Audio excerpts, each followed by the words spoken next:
Assalamualaikum warahmatullahi wabarakatuh. Perkenalkan, saya Nur Zakira Sahbani dengan NIM M01221008 dari kelas Ekoteknopreneurship. Baik, di video kali ini saya akan membahas bagaimana analisis mengenai disrupsi kegiatan wirausaha dalam bidang kehutanan. Sebelum itu, saya akan membahas apa itu disrupsi. Disrupsi adalah suatu fenomena di mana perubahan atau inovasi di dalam suatu industri atau sektor usaha melalui penerapan teknologi, model bisnis atau strategi baru yang mengganggu atau mengubah cara tradisional dari operasional, produksi atau pemasaran yang telah ada sebelumnya. Disrupsi dalam kegiatan wirausaha merujuk pada perubahan drastis yang terjadi dalam industri atau pasar yang dapat mengganggu model bisnis yang sudah mapan. Jadi potensi disrupsi kegiatan wirausaha dalam bidang kehutanan ini dapat terjadi dengan adanya inovasi teknologi dan perubahan dalam kebutuhan konsumen. Adapun beberapa faktor yang dapat mempengaruhi disrupsi antara lain, yang pertama-tama teknologi.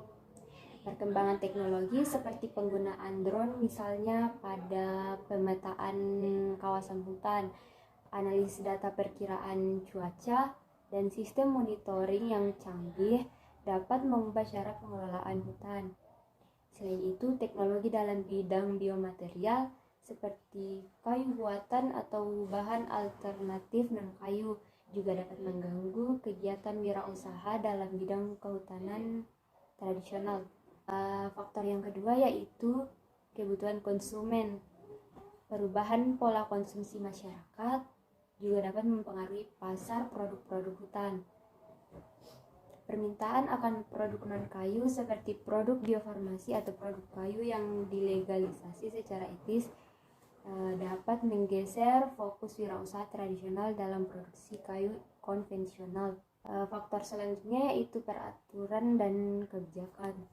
Peraturan dan kebijakan ini mengarah pada perubahan regulasi dan kebijakan pemerintah dalam pengelolaan hutan yang dapat membawa dampak signifikan bagi wirausaha dalam bidang kehutanan.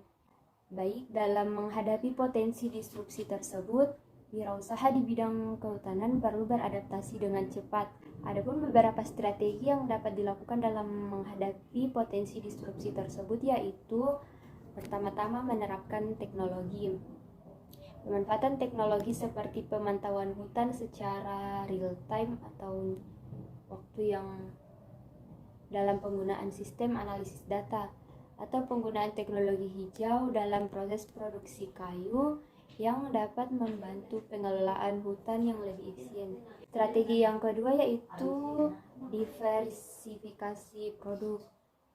Seorang wirausaha dapat mencari peluang bisnis baru di bidang biofarmasi, produk kayu buatan, atau produk non-kayu lainnya.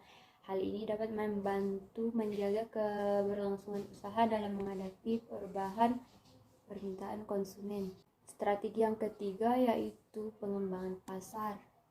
Wirausahawan dapat mencari peluang pasar baru di luar negeri ataupun meningkatkan akses ke pasar global melalui sertifikasi dan standar internasional. Selain itu, memperkuat ekosistem bisnis lokal juga dapat membantu meningkatkan daya saing dan keberlangsungan usaha. Adapun strategi yang terakhir yang dapat dilakukan yaitu mengikuti kebijakan dan regulasi terkini. Wirausahawan perlu memahami dan mengikuti peraturan serta kebijakan baru yang dikeluarkan oleh pemerintah terkait pengelolaan hutan. Hal ini dapat membantu meminimalkan risiko dan menjaga keberlanjutan usaha. Dengan mengadopsi atau menggunakan strategi-strategi tersebut, wirausahawan dalam bidang kehutanan dapat memitigasi potensi disrupsi tersebut dan dapat tetap bersaing secara efektif dalam pasar yang terus berkembang.